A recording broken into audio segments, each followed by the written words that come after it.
கர்த்தராகிய இயேசு கிறிஸ்துவின் நாமம் மகிமைப்படுவதாக. இன்னைக்கு உன்னத பாட்டு 22வது பாகம். உன்னத பாட்டு 7ஆம் அதிகாரம் 3, 4, 5 வசனங்களை வாசிக்கலாம். உன் 2 ஸ்தானங்களும் வெளிமானின் இரட்டை குட்டிகளுக்கு சமானமாய் இருக்கிறது. உன் கழுத்து யானை தந்தத்தினால் செய்த கோபுரத்தை போலவும், உன் கண்கள் எஸ்போனிலே பத்ரபீம் வாசலண்டையில் இருக்கும் குளங்களை போலவும், உன் மூக்கு தமஸ்குவின் திசையை நோக்கும் லீபனோனின் கோபுரத்தை போலவும் இருக்கிறது. உன் சிரசு கர்மேல் மலையை போல் இருக்கிறது. உன் தலைமயிர் ரத்தாம்பரமாய் இருக்கிறது. ராஜா நடைக்காவணங்களில் மயங்கி நிற்கிறார். சரி, போதும். இந்த அருமையான வசனங்களிலே சாலமன் சூலமத்தியை புகழுவதை தொடர்ந்து வாசிக்கிறோம். இன்னும் சில வசனங்களும் அங்கே இருக்கிறது. 4ஆம் அதிகாரத்திலே சாலமன் அந்த சூலமத்தியாளுடைய அழகை குறித்து வர்ணிப்பதை நம்ம வாசிக்கிறோம். அதன் பின்பு 6ஆம் அதிகாரத்திலையும் வாசிக்கிறோம். இப்பொழுது 3வது முறையாக 7ஆம் அதிகாரத்திலையும் அங்கே சொல்லுகிறதை நாம் வாசிக்கிறோம். அது வர வர அதனுடைய டிகிரி குறையாம அதிகமாகிக்கிட்டே வரும். அது பிசிக்கல் பியூட்டி அல்ல, சரீரப்பிரமான அழகு அல்ல, ஸ்பிரிச்சுவல் பியூட்டி. அழகு வஞ்சனை உள்ளது, சௌந்தரியம் வஞ்சனை உள்ளது, அழகும் வீண், கர்த்தருக்கு பயப்படுகிற ஸ்திரியை புகழப்படுவாள் என்று சாலமன் ஞானிதான் சொல்லுகிறார். அதனால ஆவிக்குரிய பிரமாக நான் அதை டிசைன் பண்ணும் பொழுது அதுதான் அந்த நோக்கத்தில் தான் சாலமன் அங்கே எழுதியிருக்கிறார். இது சாலமன் சொல்லுகிற வார்த்தையானது அது சூலமத்தியாளை பற்றி சொல்லுகிறது. அவன் அந்த சூலமத்தியாளை மட்டும் அங்கே சொல்லுறான்னு நம்ம அர்த்தம் அல்ல, அது ஒரு அடையாளமாக இருக்கிறது. அவன் தேவனுக்கும் தனக்குள்ள அந்த தொடர்பை குறித்து சொல்லுகிறான். ஹல்லேலூயா. தேவனுக்கும் தனக்கும் உள்ள அந்த யூனியன், யெகோவா தேவனுக்கும் தன்னுடைய ஆத்துமாவுக்கும் உள்ளதான ஐக்கியத்தை குறித்து அங்கே பேசுகிறான். தாவீது சொல்லுகிறார், கர்த்தர் என் மேய்ப்பராய் இருக்கிறார், நான் தாழ்ச்சி அடையேன். அவர் என்னை புல்லுள்ள இடங்களில் மேய்த்து அமர்ந்த தண்ணீர் என்றால் என்னை கொண்டு போய் விடுகிறார் என்று சொல்லும் பொழுது அவன்தான் மேய்ப்பன். இது அவன்தான் மேய்ப்பனாக இருக்கிறான். ஆனால் இப்பொழுது கர்த்தரின் மேய்ப்பராக, கர்த்தரை மேய்ப்பரா வச்சு தன்னை ஆடா வச்சிருக்கிறான். கர்த்தரின் மேய்ப்பராக இருக்கிறான், அவன்தான் மேய்ப்பன். அங்கதான் ஆடுகள் அவனுக்கு இருக்கிறது, ஆடுகளை அவன் தான் மேய்த்து கொண்டிருக்கிறான். இது ஆடுகளுக்கு அவன் என்னென்ன செய்கிறானோ, புல்லுள்ள இடங்களில் மேய்க்கிறான், அமர்ந்த தண்ணீர் அண்டலை கொண்டு போய் வருகிறான். சத்ரு அந்த ஆடுகளை தொடாதபடி அந்த சிங்கத்துக்கும் புலிக்கும் அவன் பாதுகாக்கிறான். இதை என்ன செய்யறான் என்றால் அந்த ஆட்டை மந்தையில கூட்டி சேர்க்கிறான். முழு அந்த ஆடை பற்றி தான முழு பொறுப்பும் அவனுக்கு இருக்கிறது. அந்த 23ஆம் சங்கீதம் நமக்கு ரொம்ப நல்லா தெரிஞ்ச ஒரு சங்கீதம்.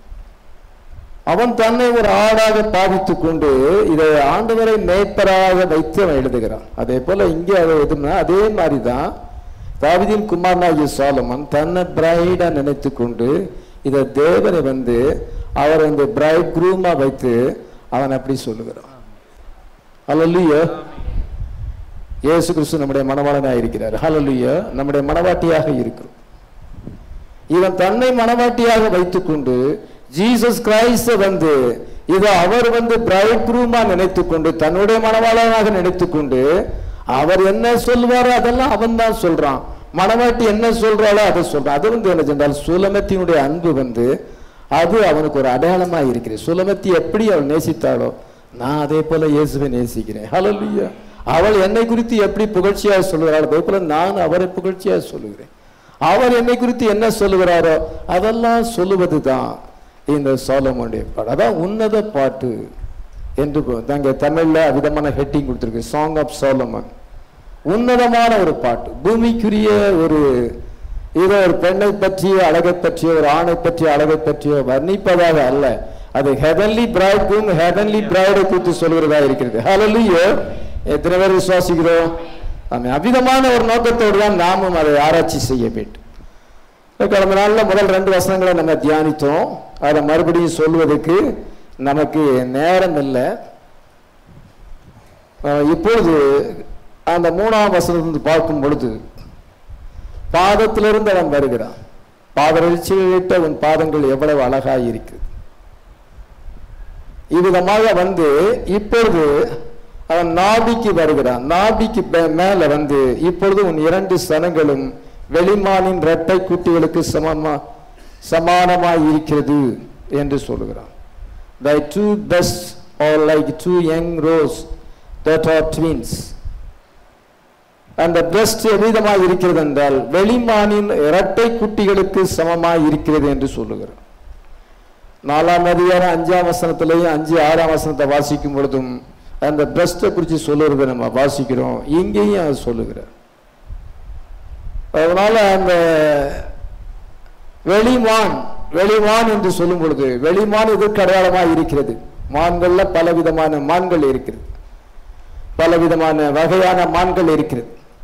இங்க வெளிமான் என்று சொல்லும் பொழுது அது மிக அழகாக இருக்கும். அது அந்த வெளிமான் எதுக்குன்னா ஃபான்ஸ், அது வந்து கிரேஸ்ஃபுல், கிருபை பொருந்தியதாக இருக்கிறது. அது வந்து கிரேஸ்ஃபுல்லாக இருக்கிறது. கிரேஸ்ஃபுல்லுக்கு அடையாளமாக இருக்கிறது. அந்த வெளிமான் என்றால் கிரேஸ்ஃபுல்னு அர்த்தம், ஆவிக்குரிய தன்மைக்கு அடையாளமாக இருக்கு. ட்வின்ஸ் என்றால் இரட்டை என்றால் டபுள், அது 2ஆக இருக்கிறது. கிரேப்ஸ் என்றால் இதை அடுத்த வசனத்தில் 2 வசனம் தள்ளி வாசிக்கும் பொழுது மறுபடியும் அந்த பெஸ்ட் வந்து திராட்சை கொலைக்கு போல் இருக்கிறது. அந்த கிரேப்ஸ் எதை குறிக்குது? உன்னத பாட்டில் எல்லா இடத்துலையும் அது ஜாய், சந்தோஷத்தை குறிக்கிறது. இரட்டை குட்டிகளுக்கு சமமாய் வெளிமானின் இரட்டை குட்டிகளுக்கு சமமாய் இருக்கிறது. ட்வின்ஸ் 2 ஒன்று போல தான் இருக்கும். அது வந்து கிரேஸ்ஃபுல்லா இருக்கிறது. அது மாத்திரமல்ல, இதோ ஜெண்டல் அது ஜாய், அது சந்தோஷத்தை கொடுக்கிறதாக இருக்கிறது என்று சொல்லி விதமாக சொல்லுகிறத நம்ம வாசிக்கிறோம். எசாயா தீர்க்கதரிசியின் புத்தகம் 66:16 வாசிக்கலாம். எசாயா 66:11. நீங்கள் அவளுடைய ஆறுதல்களின் முளைப்பாலை உண்டு திருப்தியாகி நீங்கள் சூப்பி குடித்து அவளுடைய மகிமை பிரகாசத்தினால் மனமகிழ்ச்சி ஆகுங்கள். நம்ம எல்லாம் வந்து நியூ பார்ன் பேபிஸா இருக்கிறோம். நியூ பார்ன் பேபிஸ், புதிதாக பிறந்த குழந்தைகள். திருவசனமாகிய களங்கம் இல்லாத ஞானப்பாலை தாயினிடத்திலிருந்து, தாயின் மார்பிலிருந்து நம்ம குடித்து அவருடைய மகிமையின் பிரகாசத்தினால் மன மகிழ்ச்சியாக இருக்கிறோம். என் டைம் பிரைடை நம்ம சேர்ந்தவர்களாக இருக்கிறோம். எத்தனை பேர் என் டைம் பிரைடை சேர்ந்தவர்களாக இருக்கிறோம்? ஓல்ட் டெஸ்டமென்ட் சர்ச் இருக்கிறது, 7 சபை காலங்கள் சர்ச் இருக்கிறது. இப்போ நம்ம வந்து என் டைம் பிரைடு, அந்த தாய் வந்து என் டைம் பிரைடு. நம்ம அந்த தாயை சேர்ந்தவர்களாக இருக்கு. எல்லாருக்கும் தாய் உண்டு. ரோமன் கத்தோலிக்க சபை நாங்க எங்க தான் தாய் சபைங்க. ஆனா பைபிள் என்ன போட்டிருக்கிறது என்றால் வேசிகளுக்கும் அருவருப்புகளும், பூமியில் உள்ள வேசிகளுக்கும் அருவருப்புகளுக்கும் அவள் தாயாக இருக்கிறான்னு சொல்லப்பட்டிருக்கு. அந்த சபையும் ஒரு தாய் சபை தான். அதே போல ப்ராட்டஸ்டன்ட் சபைகள், பெந்தேகோஸ்து சபைகள் இருக்கிறது. நம்ம அதை சேர்ந்தவங்க கிடையாது. நம்ம என் டைம் பிரைடா இருக்கும். ஹல்லேலூயா. ரியல் பிரைட், உண்மையான பிரைட். அல்ல, உண்மையான பிரைட் அந்த சபையை சேர்ந்தவர்களா இருக்கிறோம். நம்ம இங்க வந்திருக்கிறோம். ஹல்லேலூயா. நம்ம இங்க வந்து திருவசனமாகிய பாலை நம்ம குடிக்கிறோம். ஹல்லேலூயா. அந்த அந்த என்டைம் பிரைட், அந்த சர்ச் வந்து அவள் வந்து பெண்ணாக இருக்கிறாள். அது கடைசியில வந்து ஒரு பரிபூர்ணமான மனவாட்டி வருகிறாள். நம்ம அந்த பாலை நம்ம குடிக்கிறோம். நம்ம வந்து ஒரு ப்ராட்டஸ்டன்ட் சபையோ பெந்தேகோஸ்து சபையோ அங்க இருக்கிற அந்த சத்தியத்தை நம்ம வந்து குடிக்கல. இதோ என்ன சொன்னால் அந்த வேசி மார்க்கத்தை சேர்ந்தவர்கள் கிடையாது. நம்ம என்டைம் பிரைடா இருக்கிறோம். ஹல்லேலூயா. அவருடைய பெஸ்ட் எப்படி இருக்கிறது? இதன் சொன்னால் வெளிமான்களுக்கு ஒப்பாடு கிரேஸ்ஃபுல்லா இருக்கு. இந்த செய்தியில என்ன இருக்குது? கிரேஸ் இருக்கிறது. ஹல்லேலூயா. இது இரட்டை குட்டிகளுக்கு சமமானமாய் இருக்கிறது. இரட்டை குட்டிகள் தான் ஓல்ட் டெஸ்டமென்ட், நியூ டெஸ்டமென்ட். ஹல்லேலூயா. 2 சேம் தான். பழைய ஏற்பாடு புதிய ஏற்பாடு 2 சேம் தான். அது ஷேடோவா இருக்கிறது, அது நேச்சுரலா இருக்கிறது. இது வந்து பொருளாக சப்ஸ்டன்ஸா இருக்கிறது, இது ரியாலிட்டியா இருக்கிறது. 2 ஒண்ணுதான். அதான் இரட்டை குட்டிகளுக்கு சமமாய் இருக்கிறது என்று சொல்லப்பட்டிருக்கு. நம்ம வந்து இங்க வந்து ஓல்ட் டெஸ்டமென்ட் நியூ டெஸ்டமென்ட்ல இருந்து அந்த பாஸ்டருக்கு ப்ரீச் பண்ணும் பொழுது நம்ம அதை பாலை பருகிறோம். ஹல்லேலூயா. நமக்கு பழைய ஏற்பாடு புதிய ஏற்பாடு வெளிப்படுத்த விசேஷம் எல்லாமே கம்பேர் பண்ணி கொடுக்கப்படுகிறது. இந்த ரிட்டன் வேர்டு ஸ்போக்கன் வேர்டு தீர்க்கதரிசி மூலமாய் உரைக்கப்பட்ட அந்த வார்த்தையும் இந்த ரெண்டுமே சேர்த்து நமக்கு கொடுக்கப்படுது. அந்த ட்ரூ பிரஸ்ட்ல இருந்து அந்த குழந்தை வந்து பாலை குடித்தது போல நம்ம வந்து என்ன சென்றால் அவ்விதமாக நம்ம இருக்கிறோம் என்று நம்ம இங்கே காண்கிறோம். என்ன செஞ்சாங்க, ஆதியாகமம் 15:1 அதிகமான விளக்கம் கொடுத்திருக்கிறார். ஆதியாகமம் 15:1 வாசிக்கலாம். ஆபிராம் 99 வயதான போது கர்த்தர் ஆபிராமுக்கு தரிசனமாகி, நான் சர்வ வல்லமுள்ள தேவன், நீ எனக்கு முன்பாக நடந்து கொண்டு உத்தமனாயிரு. நான் சர்வ வல்லமுள்ள தேவனாகிய கர்த்தர், நீ எனக்கு முன்பாக நடந்து உத்தமனாயிரு. I am Almighty. நான் சர்வ வல்லமுள்ள தேவனாகிய கர்த்தர், Lord God Almighty என்று சொல்லும் பொழுது சர்வ வல்லமுள்ள தேவனாகிய கர்த்தர் எபிரேய பாஷையில ஏல் சடாயின்னு அர்த்தம். ஏல் சடாயின்னு செய்தியை கொடுத்திருக்கிறார்.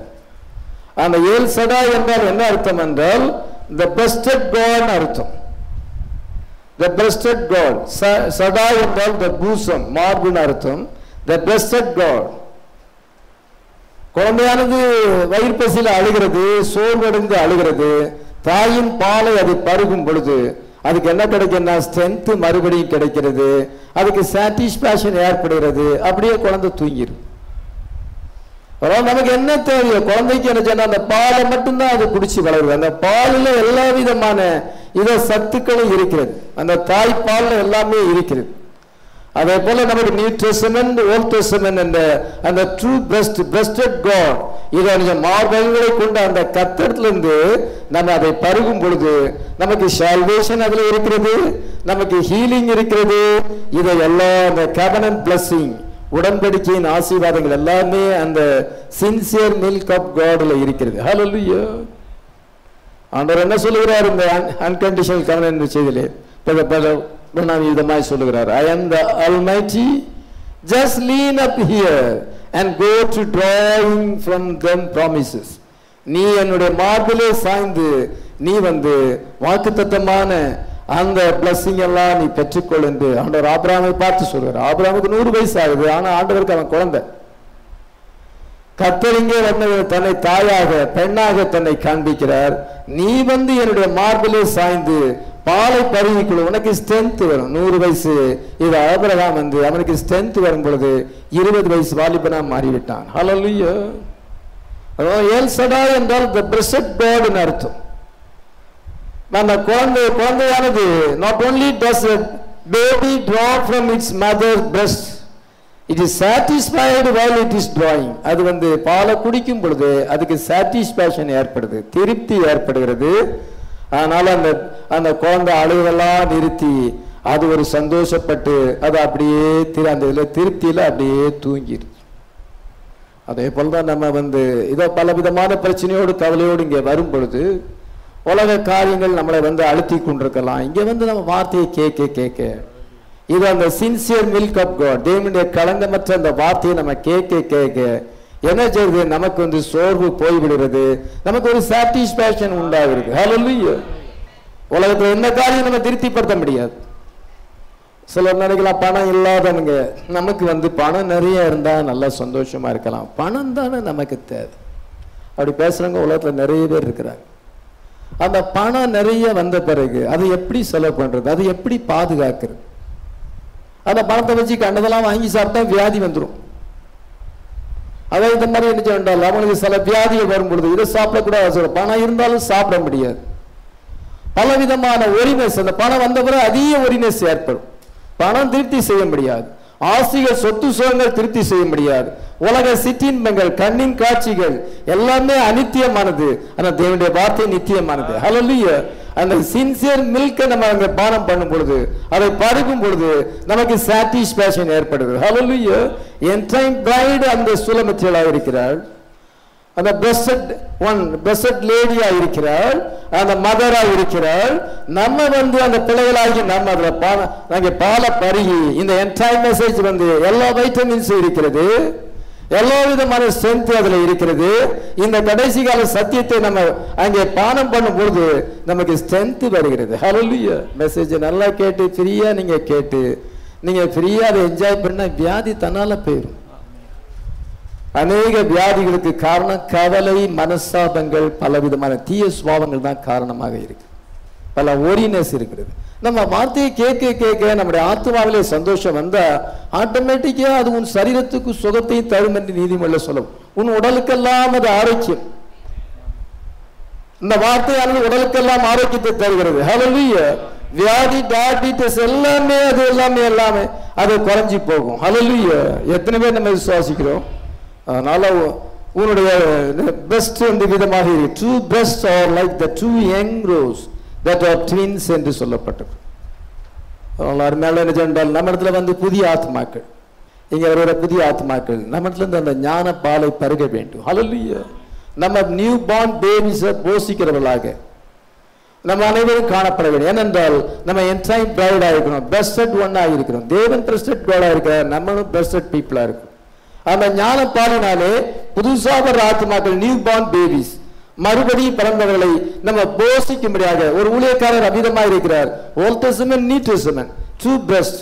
இது அதிலிருந்து ஒரு ஜென்ரல் அவர் மாத்தி மாத்தி செய்தியை கொடுக்கும் பொழுது, இங்க இருந்து அங்க கனெக்ஷன் கொடுத்து அங்க இருந்து இங்க வரை கொடுக்கும் பொழுது அந்த குழந்தைக்கு சாட்டிஸ்பேக்ஷன் ஏற்படுகிறது. ஹல்லேலூயா. ஃபுல்னஸ் ஆஃப் வேர்ட் நமக்கு கிடைக்கிறது. ஆமென். 1 Peter 2:3 வாசிக்கலாம்.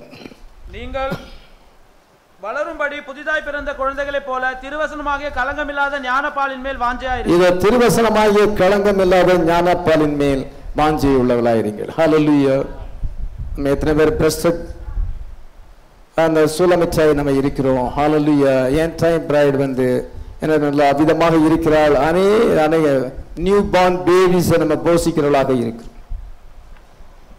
அதன் பின்பு என்ன வாசிக்கிறோம்? அடுத்த வசனத்தை வாசிக்கலாம். உன் கழுத்து யானை தந்தத்தினால் செய்த கோபுரத்தை போலவும், உன் கழுத்து யானை தந்தத்தினால் செய்த கோபுரத்தை போல இருக்கிறது. Thy neck is a tower of ivory. Ivory எப்படி இருக்கிறது? யானை தந்தம் எப்படி இருக்கிறது? உறுதியாக இருக்கிறது, ரொம்ப ஸ்ட்ராங்கா இருக்குது. யானை தந்தம் ரொம்ப விலை ஜாஸ்தி. வீரப்பன் என்ன செய்தான் என்றால் அந்த யானையை ஷூட் பண்ணி அந்த தந்தத்தை எடுக்கிறான். எத்தனையோ யானைகளை அவன் ஷூட் பண்ணிட்டான். யானைகளை எதற்காக கொல்லுகிறார்கள்? அந்த தந்தத்தை எடுப்பதற்காக. அந்த தந்தம் வந்து ரொம்ப காஸ்ட்லியானது. அது லட்சக்கணக்கான ரூபாய் கொடுத்துதான் அதை வாங்க வேண்டும். நம்ம எல்லாம் யாரும் தந்தத்தை வாங்க முடியாது. அந்த காலத்துல சாலமன் வந்து தன்னுடைய சிங்காசனத்தை யானை தந்தத்தினால செய்திருந்தான். ராஜாக்கள் தங்களுடைய படுக்கையை யானை தந்தத்தினால செய்திருந்தார்கள். ரொம்ப காஸ்ட்லி. அது உறுதியாக இருக்கும், வளவளப்பாக இருக்கும். யானை தந்த அது வெண்மையாக இருக்கும். இவ்விதமாக யானை தந்த உன்னுடைய கழுத்து அவிதமாக இருக்கிறது, அது உறுதியாக இருக்கிறது. அது யானை தந்தத்தை போல அது காஸ்ட்லியா இருக்கிறது. அது வளவளப்பா இருக்குது, சொரசொரப்பா இல்லை, வளவளப்பா இருக்கு என்று சொல்லி அந்த சூலமிற்றை வந்து இந்த இதை சோலமன் சொல்லுகிறதை நம்ம வாசிக்கிறோம். It's not a physical beauty, அது ஆவிக்குரிய ஸ்பிரிச்சுவல் பியூட்டியாக இருக்கிறது. உன் கழுத்து யானை தந்தத்தை போல. அதனால ஒரு பெண்ணுக்கு வந்து அழகு அந்த கழுத்து. அந்த கழுத்தை பார்க்கும்பொழுது அது டாலா இருக்கிறது, அது ரொம்ப உறுதியாக இருக்கிறது, ரொம்ப அழகா இருக்கிறது. கழுத்து வந்து சிலருக்கு பாடியோடு ஒட்டி இருக்கும். அதுலலாம் ஒன்றும் தப்பு இல்லை. அது தேவனுடைய சிருஷ்டிப்பு. நம்ம குறை சொன்னா அது தேவனை ஆண்டவரை குறை சொன்ன மாதிரி அர்த்தம். ஒரு பெண்ணை பற்றி யாராயிலும், ஒரு ஆணாயிலும் அல்லது இங்கே இருக்கிற ஒரு லேடி ஆயிலும் இன்னொரு லேடியை குறித்து அர்த்தமா பேசுனீங்கன்னா நீங்க தேவனை குறை சொல்றீங்க. ஆண்டவர் அந்த பெண் அப்படி உண்டாகிருக்கிறார். நம்ம போய் அதை வந்து அலட்சியமா பேசினா நீங்க தேவனை வந்து பரியாசம் பண்றீங்க. பின்னால உட்காந்துட்டு ஒவ்வொருத்தரையா பார்த்துட்டு அவங்க அப்படி இருக்கிறாங்க இப்படி இருக்கிறான்னு பேசும் பொழுது என்ன அர்த்தம்? அது வந்து நீங்க தேவனை குறை சொல்றீங்க. It's a greatest sin. அது ஆண்டவர் அப்படி உண்டாகி இருக்கிறாரு. ஆண்டோட சிருஷ்டிப்பை நம்ம குறை சொல்லலாமா? ஆனா வந்து என்னன்னா பெர்ஃபெக்ட் கிரியேச்சர் எப்படின்னா எவ்வளவு ரொம்ப பியூட்டிஃபுல்லா கிரியேட் பண்ணினார். இருக்க உலகத்திலேயே மிக அழகான பெண்ணாக கிரியேட் பண்ணாங்க. சுலமித் மிக அழகான ஒரு பெண். அது ஆண்டவருடைய சிருஷ்டிப்பு. அது அவ்வளவு அவிதமா சிருஷ்டிக்க ஆண்டவர் சித்தம் கொண்டிருக்கிறார். அது அவள் பெற்ற ஒரு கிருபை. அது எல்லாத்துக்கும் கர்த்தருக்கு ஸ்தோத்திரம் தான். நம்ம எப்படி இருந்தாலும் கர்த்தருக்கு ஸ்தோத்திரம். அதனால என்ன செய்தால் இங்கே பார்க்கும் பொழுது அவருடைய கழுத்து வந்து யானை தந்தம் போல் இருக்குது. அவ்வளவு அந்த கழுத்து எதை குறிக்கிறது? ஸ்ட்ரென்த்தை குறிக்கிறது, நம்ம ஆவிக்குரிய பலத்தை குறிக்கிறது. ஹல்லேலூயா. கோமா ஸ்டேஜ் வந்துட்டுனா உடனே என்ன தலை வந்து குழக்குன்னு விடும். யாராவது ஒருத்தர் செத்து போனாங்கன்னா நீங்கள் கவனிக்க வேண்டிய அந்த உயிர் போகும்போது தலை வந்து ஸ்டேட் டபக்குன்னு இப்படி விழுந்துடும். அப்படி விழுந்துட்டு என்ன அர்த்தம்? போச்சு. கோமா ஸ்டேஜ் ஆனாலும் செத்தாலும் முதல்ல கழுத்தில் இருக்கிற ஸ்ட்ரென்த்து தான் அப்படி வந்து போனோடனே கழுத்து அப்படியே நிற்கும். குழந்தை வந்து பிறந்துச்சுன்னா கழுத்து நிற்காது, கழுத்து குழக்குன்னு விழும். கழுத்தை வந்து தலையை வந்து நம்ம ஒரு கையில் பிடிச்சிக்கிட்டு தான் குழந்தைய தூக்கணும். கொஞ்ச நாளைக்கு அந்த கழுத்து ஸ்ட்ரென்த் ஆகிறதுக்கு ரொம்ப நாள் ஆகும். அந்த பிறகு குழந்தைக்கு அந்த ஸ்ட்ரென்த் வந்த பிறகு கழுத்தை தலையை நிமிக்கும். அதுக்குள்ள தலை அப்படி தான் விடும். அதெல்லாம் ஜாக்கிரதையாக குழந்தையை தூக்கணும். இல்லை கழுத்து எதை குறிக்கிறது? ஸ்ட்ரென்த்தை குறிக்கிறது. இவன் 4ஆம் அதிகாரத்தில் சாலமோன் சுலமத்தினுடைய கழுத்தை சொல்லுகிறார். இங்கே மறுபடியும் சொல்லுகிறார். அங்கே கழுத்து வந்து ஆயுத சாலை போல இருக்கு, ஆயுதங்களை தொங்க விடுகிற இடம். அவ்விதமாக உன்னுடைய கழுத்து வந்து அவ்விதமான அந்த ஆயுத சாலை போல அந்த கோபுரத்தில் அங்கே ஆயுதங்களை தொங்க விடுகிறார்கள். யுத்தத்துக்கு போகும்பொழுது எடுத்துக்கொண்டு போகிறார்கள். அவ்விதமாக இருக்கிறது என்று சொல்லுகிறார். இங்கே வந்து இன்னும் கொஞ்சம் டிஃபரெண்டா சொல்லுகிறார். என்ன சொல்லுகிறார் என்றால், உன் கழுத்து யானை தந்தத்தினால் செய்த கோபுரத்தை போல் இருக்கிறது. அது கோபுரமா இருக்குது, கழுத்து டாலா இருக்கிறது. அது ரொம்ப ஷார்ட்டா இல்லை, டாலா இருக்கிறது, கோபுரம் மாதிரி இருக்கிறது. அதை என்ன செய்யறது என்றால், யானை தந்தத்தினால் செய்த கோபுரத்தை போல இருக்கு. யானை தந்தத்தினால் செய்த கோபுரம் போல இருக்கு. ஷைனிங்கா இருக்கிறது, பியூட்டிஃபுல்லா இருக்கிறது, ஸ்ட்ரென்த்தா இருக்கிறது. நெக் வந்து என்ன செய்வது என்றால், இந்த தலையையும் சரீரத்தையும் இணைக்கிறது. சரீரத்தை கொண்டு தலையோடு கூட இணைக்கிறது நெக். எல்லா நரம்பும் மூளைக்கு போற எல்லா நரம்பும் நெக் வழியா தான் போகணும். இங்க இருக்கிற எல்லா நரம்புகளும் இந்த கழுத்து வழியா தான் மூளைக்கு அங்க போகுது. அதனால எல்லா நரம்பும் இந்த இடத்துல தான் இருக்குது. அதனால ஜாயின் பண்ற இடம் வந்து மிக முக்கியமானது. கிறிஸ்து தலையா இருக்கிறார், ஹல்லேலூயா. நம்ம சரீரமாக இருக்கிறோம், சபையானது சரீரமாக இருக்கிறது. இந்த சரீரமாகிய சபையானது கழுத்தோடு அங்க வந்து சரீரமாகிய இந்த சபையானது தேவனோடு கூட இயேசு கிறிஸ்துவோடு எப்படி இணைக்கிறதுனா இந்த கழுத்தின் மூலமாக இணைக்கப்படும். நீ அந்த கழுத்து எப்படி இருக்கிறது என்றால், அது யானைத்தந்தத்தை போல், யானைத்தந்தனால் செய்த கோபுரத்தை போல் இருக்கிறது. ஹல்லேலூயா. வெளிப்படுத்தின விசேஷம் என்ன வாசிக்கிறோம்? அங்கே ஒரு இது இருக்கிறது, அங்கே வந்து இடைவெளி இருக்கிறது. Breach between seals, churches and seals. 7 சபை காலங்கள் சரீரமாக இருக்கிறது, கிறிஸ்து தலையா இருக்கிறார். ஹல்லேலூயா. 7 சீல்ஸ் அந்த மிஸ்ட்ரி ஆஃப் கிரைஸ்டா இருக்கிறது. இடையில வந்து 4ஆம் அதிகாரம் 5ஆம் அதிகாரம். ஹல்லேலூயா. நீங்க இன்னைக்கு அந்த கழுத்தா இருக்கிறீங்க. ஹல்லேலூயா. 7 சபை காலங்களுக்கும் 7 முத்திரைக்கும் இடைவெளி இருக்கிறது. இது 6ஆம் முத்திரைக்கும் 6ஆம் எக்காலத்துக்கும் 7ஆம் எக்காலத்துக்கும் அங்கே பிரீச் அங்கே இருக்கிறது. 6ஆம் முத்திரைக்கும் 7ஆம் முத்திரைக்கும் பிரீச் அங்கே இருக்கிறது. இவன் என்றால் 6ஆம் கோபகலசத்துக்கும் 7ஆம் கோபகலசத்துக்கும் இடைவெளி இருக்கிறது. அந்த இடைவெளி தான் நெக்கா இருக்கிறது. நீங்க கோபகலசத்தை வாசிக்கும் பொழுது இதை 12, 13, 14 வரைக்கும் நீங்க 6 கோபகலசம் வாசிக்கும் பொழுது 7வது கோபகலசம் உடனே வரல, இடையில 15ஆம் வசனம் இருக்கு. அதுக்கு பிறகு 17ஆம் வசனம் தான் 7ஆம் தூதன் வந்து அந்த 7ஆம் தன் கலசத்துள்ளது ஆகாயத்திலே ஊற்றியான். அங்க எல்லாம் என்ன போட்டு இடைவெளியில, இதோ திருடனை போல வருகிறேன், தன் மானம் காணப்படத்தக்கதாக நிர்வாணமாய் நடவாதபடிக்கு தன் வஸ்திரங்களை காத்துக்கும். அங்க ராப்சர் அது மத்தியில தான் இருக்குது. நம்ம அந்த பிரைடா இருக்கிறோம். ஹல்லேலூயா. நம்ம எந்த பிரைடா இருக்கிறோம்? இது வந்து 6th 7th மத்தியில நம்ம இருக்கிறோம். ஆமென். 6 சீலுக்கும் 7 சீலுக்கும் மத்தியில நம்ம இருக்கிறோம். அது என்னது? It's a sealing time. 7ஆம் அதிகாரம் அந்த 6ஆம் முத்திரைக்கும் 7ஆம் முத்திரைக்கும் இடைவெளி காலம். 8ஆம் அதிகாரத்துல 7ஆம் முத்திரை வருகிறது. 6ஆம் அதிகாரத்துல முதல் 6 முத்திரைகளை வாசிக்கிறோம். 7ஆம் அதிகாரத்துல வந்து இட்ஸ் a sealing time. பரிசுத்தாவினால முத்திரை போடும். நம்ம இன்னைக்கு சீலிங் டைம்ல இருக்கிறோம். ஹல்லேலூயா. இன்னும் நம்ம இன்னைக்கு வருகை நேரத்துல இருக்கிறோம். ஆமென். இதை 6 எக்காலங்களை நம்ம வாசிக்கும் பொழுது அந்த 6ஆம் எக்காலத்துக்கும் 7ஆம் எக்காலத்துக்கும் மத்தியில தான் இதை 8ஆம் அதிகாரம் 9ஆம் அதிகாரம் இங்க வருகிறது. 9ஆம் அதிகாரம் வருகிறது, 10ஆம் அதிகாரம் வருகிறது, 11ஆம் அதிகாரம் வருகிறது. 11ஆம் அதிகாரம் 15ஆம் வசனத்துல தான் 7ஆம் தூதன் எக்கால ஊதினான், அப்பொழுது உலகத்தின் ராஜ்யங்கள் கிறிஸ்துவின் ராஜ்யமாக அது மாறினன்னு சொல்லப்பட்டிருக்கு. அதுல என்ன சம்பவம், அங்க என்ன சம்பவத்தை நம்ம வாசிக்கிறோம்? பலமுள்ள தூதனாகிய கிறிஸ்து அங்கே இறங்கி வந்தார். ஹல்லேலூயா. பின்பு பலமுள்ள வேறொரு தூதன் அங்கே இறங்கி வர கண்டேன். 10ஆம் அதிகாரம் 1ஆம் வசனத்துல வாசிக்கிறோம். இன்னைக்கு அந்த டைம்ல இருக்கிறோம். ஹல்லேலூயா. நம்ம பைபிள்ல எங்க இருக்கிறோம்? நெக் அந்த போர்ஷன்ல இருக்கிறோம். ஹல்லேலூயா. இந்த என்டைம் பிரைடுடைய நெக் எப்படி இருக்கு? ஸ்ட்ராங்கா இருக்குது. ஹல்லேலூயா. எத்தனை கள்ள உபதேசங்கள் வரட்டுமே, யார் என்ன கொஸ்டின் பண்ணட்டுமே, எத்தனை டினாமினேஷன் இருக்கும், உலகம் தலைகீழா போகட்டுமே, நம்மளை ஒன்றும் அசைக்க முடியாது. நம்ம தலை நேரா நிமிர்ந்து நிற்கும். ஹல்லேலூயா. அது கீழே விழாது, சோர்ந்து போகாது, அது அப்படியே வீழ்ச்சி அடையாது. ஹல்லேலூயா. ஸ்ட்ரென்த்தா இருக்கும். ஹல்லேலூயா. ஏனென்றால் அந்த மிஸ்ட்ரியை நம்ம அறிஞ்சிருக்கிறோம். யானை தந்தத்தை போல அது உறுதியாக இருக்கிறது. ஆமென். யானைக்கு வந்து அந்த தந்தத்துல தான் பவர் இருக்கிறது. யாராவது வந்து என்ன செய்தால் அதை முட்டை வந்தாச்சுன்னா தந்தத்தில் அதை குத்தி அதை இழுத்துரும், தும்பிக்கையை பிடிச்சு சுருட்டிரும். இதை என்ன செய்தால் தந்தம் தான். ஒரு மாட்டுக்கு வந்து ஒரு மிருகத்துக்கு அதனுடைய பவர் வந்து அந்த ஹார்ன்ஸ் தான், அந்த கொம்புல தான் இருக்கிறது.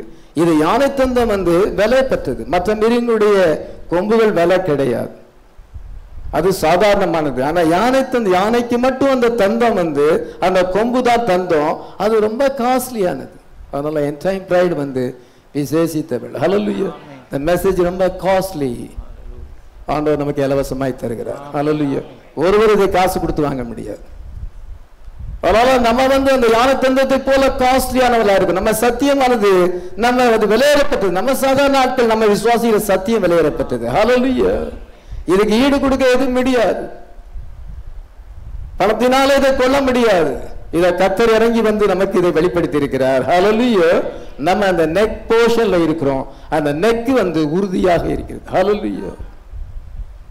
தலையில செந்திலன்னா அதான் சிலர் வந்து தலையில அப்படி ஒன்று மாட்டிக்கிட்டு இருப்பாங்க.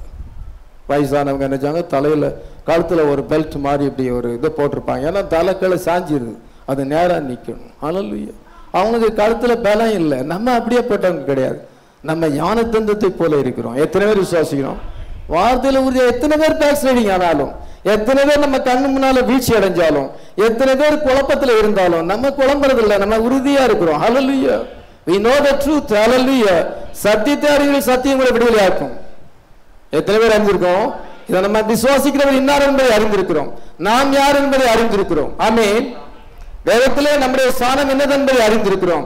நம்ம அந்த நெக் டைம் கிறிஸ்தவங்களாக நம்ம இருக்கிறோம். strength of the body is neck. இந்த நெக் தான் டைரக்ஷனை கொடுக்கிறது. நம்ம இப்படி இருக்கிறோம், நம்ம இங்க பார்க்கிறோம். இந்த டைரக்ஷன் வலது புறம் பாரு, இடது புறம் பாரு, இதை திரும்பி பார்க்கிறது எல்லாமே இந்த நெக் தான் டைரக்ஷன். இங்க திரும்புதெல்லாம் நெக் தான் திரும்புது, பாடி திரும்புதில்லை, முதல்ல நெக் திரும்புது. அதனால நம்ம வந்து என்ன செய்யறால் இயேசுவையே நோக்கி பார்க்கிறோம். எத்தனை பேர் நோக்கி பார்க்கிறோம்? இயேசுவையே நோக்கி பார்க்கிறோம். ஹல்லேலூயா. நம்முடைய உதவி எல்லாம் அங்கிருந்து வரும்படியாக பார்க்கிறோம்.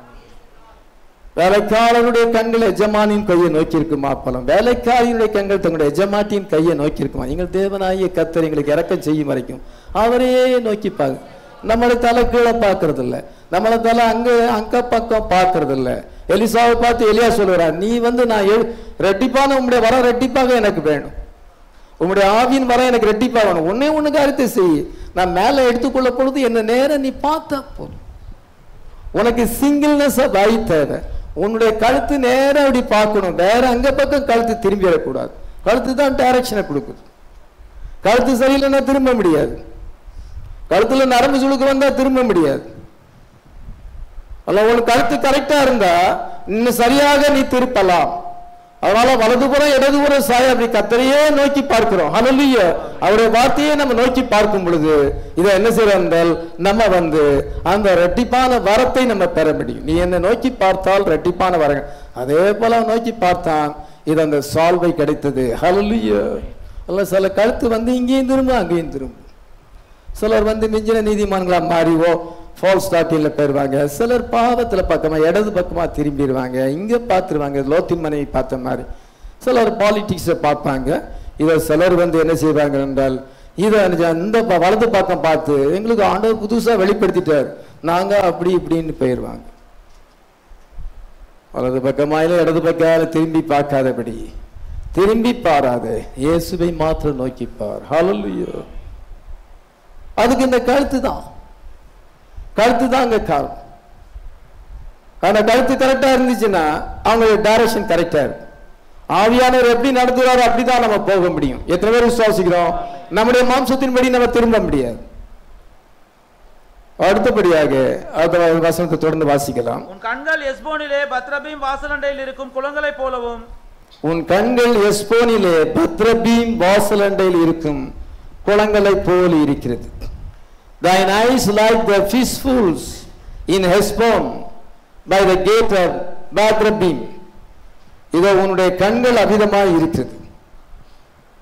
பத்ரபீம் என்றால் என்ன அர்த்தம் என்றால் the daughter of multitude அர்த்தம். the daughter of multitude. fishpool அங்கே இருக்கிறது. இது சீரியா பக்கத்தில் இருக்கிறது, எருசலேமுடைய பார்டர்ல இருக்கிறது. அங்கே கேட் இருக்கிறது, வாசல், ஒலிமிக வாசல் இருக்கிறது. அது பக்கத்தில் சில குளங்கள் இருக்கிறது. அதான் பத்ரபீம் என்ற இடம் அங்கதான் இருக்கிறது. அந்த பத்ரபீம் என்ற பக்கத்திலே குளங்கள் இருக்குது, தெளிவான குளம், தெளிவான தண்ணீர் அதில் இருக்கிறது. ஃபிஷஸ் அங்கே இருக்குது. அதில் ஃபிஷஸ் அங்கே பார்க்கும் பொழுது, அந்த குளத்தை பார்க்கும் பொழுது அந்த ஃபிஷஸ் அங்கே மூவ் ஆகிறது நமக்கு தெரியும். உன்னுடைய கண் அவிதமாக இருக்குது. பத்ரபீம் அருகில் இருக்கிற அந்த குளங்கள் போல இருக்கிறது. The eyes like the fish pools in Heshbon by the gate of Batrabim. அந்த கேட் பக்கத்தில் அந்த பத்ரபீம் இருக்கிறது. பெதஸ்தா குளம் இருக்கிறது, சீலோவாம் குளம் இருக்கிறது. இங்கே சாலமன் அந்த குளங்களை சொல்லாதபடி பத்ரபீம் வாசல் அண்டையில் இருக்கும் குளங்களை போல் அங்கே இருக்கிறது. இது தெளிவான தண்ணீர். அதுல மீன் போறது ஒருவேளை தெரியாம இருக்கலாம், ஆனா இங்க மீன் போறது தெரியுது. ஹோலி லேண்ட் போயிட்டு வரவங்க நிறைய பேர் இருக்காங்க. எருசலேம்ல தண்ணி ரொம்ப நீட்டா இருக்கு, ரொம்ப கிளியரா இருக்கு, மீன் அப்படியே தெரியுது. நான் சில வீடியோஸ் பார்த்தேன். இது அதில் என்னன்னா அந்த மீன்கள் அப்படியே தெரியுது. அந்த தண்ணி தெளிவாக இருந்தால் மீன் தெரியும், தண்ணி கலங்கலாக இருந்துச்சுன்னா மீன் உள்ளே இருந்தால் தெரியாது. ஆனால் இப்பொழுது என்ன செய்யணும்னா அந்த கிளியர் வாட்டர் அங்கே இருக்கிறது, அங்கே ஃபிஷ் பூல் இருக்கிறது. ஆங்கில பைபிளில் ஃபிஷ் பூல்னு போட்டிருக்கு, தமிழ் பைபிளில் அவிதமாக எழுதலை. உன் கண்கள் எஸ்போனிலே பத்ரபீம் வாசலண்டையில் இருக்கும் குளங்களை போல் இருக்கிறது. The eyes like the fish pools in Heshbon by the gates of Batrabim. கண் ஒரு குளம் மாதிரி இருக்கிறது, ஆனால் தெளிவாக இருக்குது. ஹல்லேலூயா. சில கண் கலங்கி போயிருக்கும், இது அதே மாதிரி இல்லை. அதாவது சீலமா குளம், அங்கே பெதஸ்தா குளம், இன்னும் சில குளங்கள் அங்கே இருக்குது. அங்கே அந்த குளங்கள், ஆனால் இந்த தண்ணீர் பத்ரபீம் அங்கே இருக்கிறதான தண்ணீர் அது எப்படி இருக்குதுன்னா ரொம்ப கிளியரா இருக்கு, கிளியர் வாட்டரா இருக்குது. அங்க மீனை பார்க்க முடியும். நீங்க பாத்தீங்கன்னா உங்க முகத்தை பார்க்க முடியும். உங்க முகத்துல என்ன டஸ்ட் இருக்கிறது, அழுக்கு இருக்கிறதான்னு தெரிஞ்சா அந்த தண்ணீரை எடுத்து உங்க முகத்தை கழுவி கிடலாம். அவ்விதமான பியூர் வாட்டர் இருக்குது. ஃபிஷ் பூல்ஸ், அந்த தெளிவான தண்ணீர், தெளிவான மீன்கள், அழகான மீன்கள் அங்கே இருக்கிறது. உன்னுடைய கண் அவ்விதமாக இருக்கிறது. ஹல்லேலூயா. ஆண்டவர் இன்னைக்கு நம்முடைய கண்களை அப்படிமா கொடுத்துருக்கார். என்ன கொடுத்துருக்கிறார்? கலங்கி போய் இருக்கிறது இல்லை. சில கண்களை பார்க்க முடியாது, ஒரு மாதிரி இருக்கும், கலங்கி போய் கெட்டு போய் இருக்கும். ஆனால் சிலருடைய கண்கள் பளிச்சுன்னு இருக்கும், கிளியரா இருக்கும். ஹல்லேலூயா. நல்லா தூங்கி எழும்பி நல்ல உடம்பு ஆரோக்கியமா இருந்துச்சுன்னா நம்முடைய கண் கிளியரா இருக்கும். நம்ம சரீரம் ஆரோக்கியமா இருந்தால் நம்ம கண்ணும் ஆரோக்கியமாக இருக்கும். அல்ல ஹெஸ்போன், அந்த ஹெஸ்போன் பக்கத்தில் இருக்குதானே, இது அந்த கண்களை போல டாட்டி ஸ்பாட் இருக்கும் என்றால் நம்ம அதை என்ன என்றால் நீல் டவுன், நம்ம முழங்கால் படிட்டு அந்த தண்ணீரை பார்க்கும் பொழுது நம்முடைய டாட்டி ஸ்பாட்டை நம்ம அங்கே அங்கே சுத்திகரிக்க முடியும். ஆமென். ஆண்டவர் தீர்க்கதரிசியை ஒரு கண்ணாக பயன்படுத்துகிறார். ஹல்லேலூயா. ஐயே சீர் ஞான திருஷ்டிக்காரன் என்று சொல்லப்படுது. அவர் எல்லாத்தையும் பார்க்க முடியும், மனுஷனுடைய இதயத்துக்குள்ள இருக்கிறத பார்க்க முடியும், கடந்த காலத்தில் நடந்ததை பார்க்க முடியும், வருங்காலத்தை பார்க்க முடியும். அவர் வேதத்தை பார்க்கும் பொழுது வியாக்கியானம் வருகிறது. அதனால ஆண்டவர் தீர்க்கதரிசியை ஒரு ஐயாக பயன்படுத்துகிறார். விஷன் அவர் காண்கிறார். அந்த விஷன் எல்லாம் தெளிவான விஷன், ஒன்று கூட அவருடைய விஷன் நிறைவேறாம போகல. அவருடைய கண் அவ்வளவு கிளியரா இருந்தது. பிரதர் பிரணாமுடைய கண் நேச்சுரலா 20/20 விஷன், ரொம்ப கரெக்டான பார்வை. நம்ம வயசாகும் பொழுது நம்முடைய கண் கெட்டு போகலாம், கேட்ராக்ட் அதை வளரும் பொழுது கண் மங்களா போயிருது. ஆனா இந்த தண்ணீர் அப்படி இவருடைய கண் கிளியர் விஷனா இருக்கிறது. ஹல்லேலூயா. 20/20 விஷன், அது பீஸ்ஃபுல்லாக இருக்கிறது. ஹல்லேலூயா. அந்த ஃபிஷ் தெரிகிற அளவுக்கு அந்த தண்ணீர் இருக்கிறது. அவ்வளோ கிளியர் விஷன் இருக்கு. அவருடைய கண் அவ்வளவு தெளிவாக இருக்கிறது. சுலமித்துக்கு ஆண்டவர் அவிதமான கண்ணை கொடுத்திருக்கிறார். சொலோமன் அந்த கண்ணை குறித்து சொல்லுகிறார். இன்னைக்கு நம்ம என்டைம் பிரைடா இருக்கிறோம், நம்முடைய கண்ணு கிளியர் விஷன். ஹல்லேலூயா. பைபிள சந்தேகம் இல்லாம சத்தியத்தை கரெக்டா சொல்லுவது, அப்படி இப்படி குழப்பி ஆளுக்கு ஏற்ற மாதிரி பேசுறது கிடையாது. இதுதான் சத்தியம், கிளியரா காமிக்க முடியும். ஹல்லேலூயா. நமக்கு கிளியர் விஷன் இருக்கிறது. ஹல்லேலூயா. ஆண்டவர் ஞானத்தையும் தெளிவையும் அளிக்கிற ஆவியை தந்திருக்கிறார், பிரகாசமான மனக்கண்களை தந்திருக்கிறார். எபேசியர் 1:17 வாசிக்கலாம். நம்முடைய கர்த்தராகிய இயேசு கிறிஸ்துவின் தேவனும் மகிமையின் பிதாவுமானவர் தம்மை நீங்கள் அறிந்து கொள்வதற்கான ஞானத்தையும் தெளிவை அளிக்கிற ஆவி உங்களுக்கு தந்தரல வேண்டும் என்றும். அடுத்த வசனத்தை வாசிக்கலாம். கிறிஸ்துவை மரித்தோரிலிருந்து எழுப்பி அவரிடத்தில் நடப்பிக்க பின்பகுதியை வாசிக்கலாம். பிரகாசமுள்ள மனக்கண்களை கொடுக்க வேண்டும். பிரகாசமான மனக்கண், அவர் ஐஸ் ஆர் என்லைட்டன்ட்.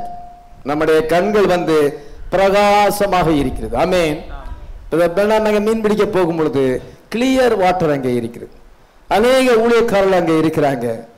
அங்க அவங்க எல்லாம் பிஷர்ஸா இருக்கிறாங்க, அவங்க ஊழியக்காரர்களா இருக்கிறார்கள். அவங்க மீன் பிடிக்க போறான்னு சொன்னாங்க. மீனை பாக்குறாரு, அங்க சின்ன மீன் இருக்கு, பெரிய மீன் இருக்குது. அவர் விரும்புற மீன் ரெயின்போ ட்ராட் மீன். அதனால மேல இருந்து பார்க்கும் பொழுது எல்லா மீனும் அந்த ஏரியில இருக்க அத்தனை மீனும் தெரியுது. ஏனென்றால் கிளியர் வாட்டர். ரொம்ப கிளியர் வாட்டரா இருந்தா எவ்வளவு ஆழத்துல இருந்தாலும் தெரியும். அந்த வாட்டருடைய கிளியர்னஸ் பொறுத்து இருக்கு. அந்த வாட்டர் ரொம்ப பியூரா இருந்துச்சுன்னா அது 10 அடி ஆழா இருந்தாலும் 20 அடி ஆழா இருந்தாலும் பாட்டம் தெரியும். அல்ல, உன்னுடைய கண் அவிதமா இருக்கிறது, ரொம்ப கிளியரா இருக்குது. உங்க கண் களங்கம் இல்லாமல் இருக்கிறது, உன்னுடைய விஷன் களங்கம் இல்லாமல் இருக்குது. அதுல இருக்க ஃபிஷஸ் அங்க பார்க்க முடியுது. ஹல்லேலூயா. அதனால நமக்கு ஆண்டவர் அந்த கிளியர் விஷன் கொடுக்குறாரு. அங்க பார்க்கும்போது சின்ன மீன் வந்துட்டு, அதுக்கு பிறகு கர்த்தருடைய தூதரால் சொல்லிக்கிறார் மீனை எப்படி பிடிக்கணும். முதல்ல லேசா இழு, அப்பொழுது என்ன சின்ன மீன் வரும். இன்னும் இழுத்தினா சின்ன மீன் போயிடும், ரெயின்போ ட்ராட் மீன் வரும். ஹல்லேலூயா. அப்பொழுது நீ சுண்டி இழுத்தினா அது மாட்டிக்கிடும். நம்ம எல்லாம் ரெயின்போ ட்ராட்டா இருக்கிறோம். ஹல்லேலூயா.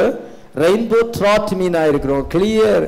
அந்த மீன் ரொம்ப ருசி உள்ளது, ரொம்ப நல்ல மீன், பெரிய மீன். நம்ம எலெக்டட் பீப்புளா இருக்கிறோம். ஹல்லேலூயா.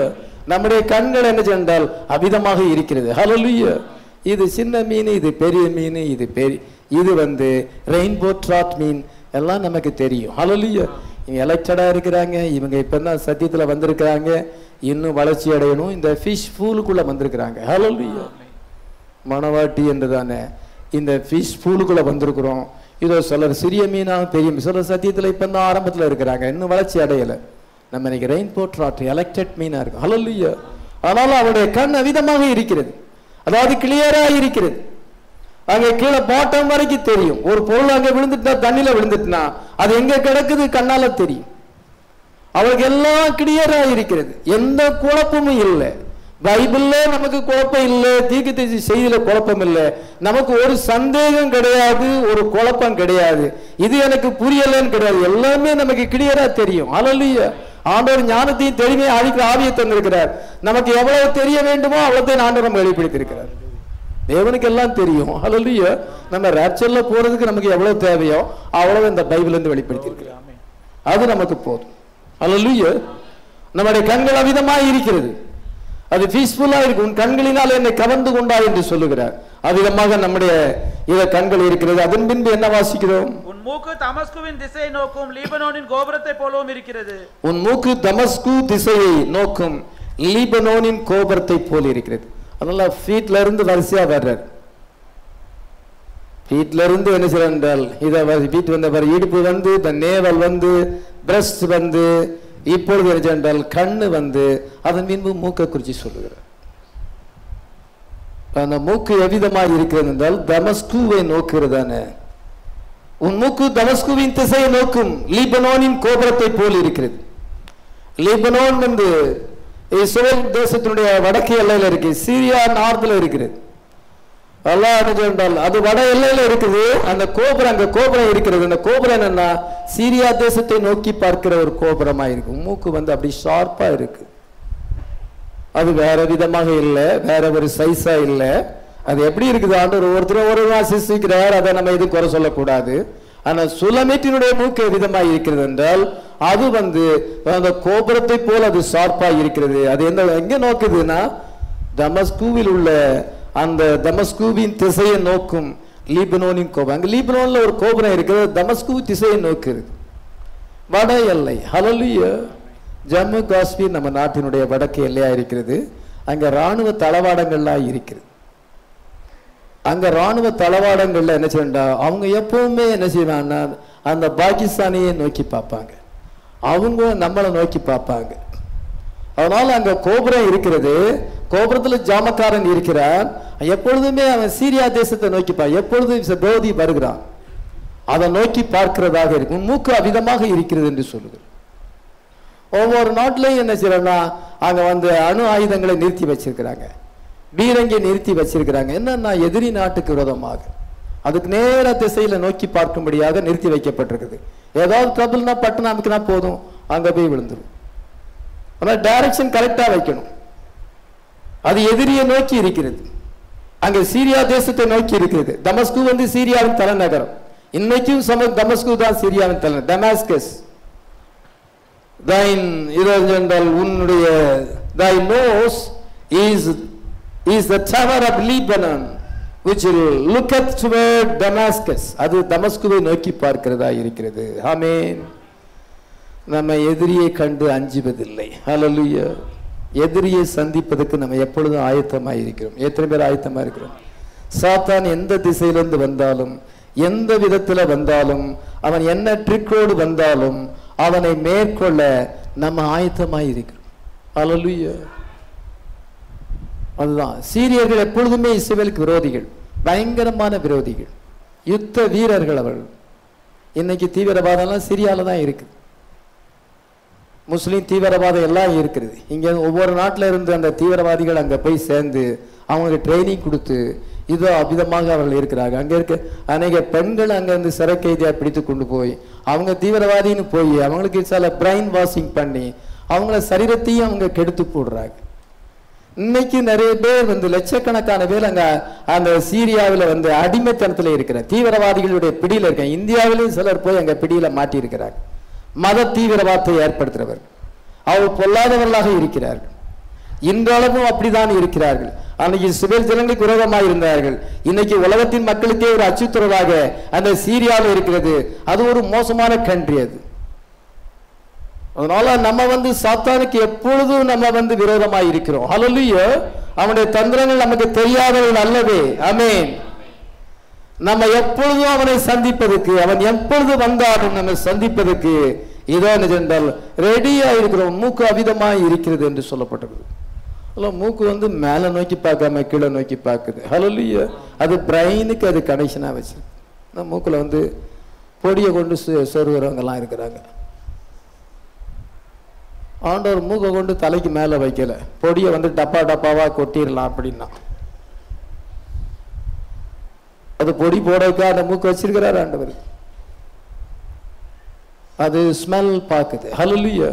ஒரு ஆகாரம் வந்து வீட்டில் கீழே சமைக்கிறாங்கன்னா, எங்கள் வீட்டில் கீழே சமைச்சாங்கன்னா இங்கே மேலே ஜெபிக்கிறவங்களுக்கு தெரியும், வாசம் அடிக்குது. பாஸ்டர் வீட்டில் இன்னைக்கு மட்டன் செய்கிறாங்க, பாஸ்டர் வீட்டில் இன்னைக்கு மீன் செய்கிறாங்க, இங்கே ஜெபிக்கிறவங்களுக்கு தெரிஞ்சிடும். அதனால பாருங்க என்னன்னா, அந்த மூக்கு நம்ம பார்க்கல, ஒரு பொருளை பார்க்கல, பார்க்கறதுக்கு முன்னாடியே இந்த மூக்கை வச்சு நம்ம கண்டுபிடிச்சிருந்தோம் என்ன நடக்குது, இந்த வாசனை கண்டுபிடிச்சிருந்தோம். இந்த வாசனையை அது நுகர்ந்து பார்த்து அது நல்ல வாடையா கெட்ட வாடையான்னு நமக்கு தெரியுது.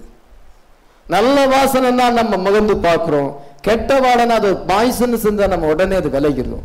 ஒரு பொருள் வந்து மட்டன் வாங்க போனா அது கெட்டு இருக்கா கெட்டு போலான்னு எப்படி தெரியும்?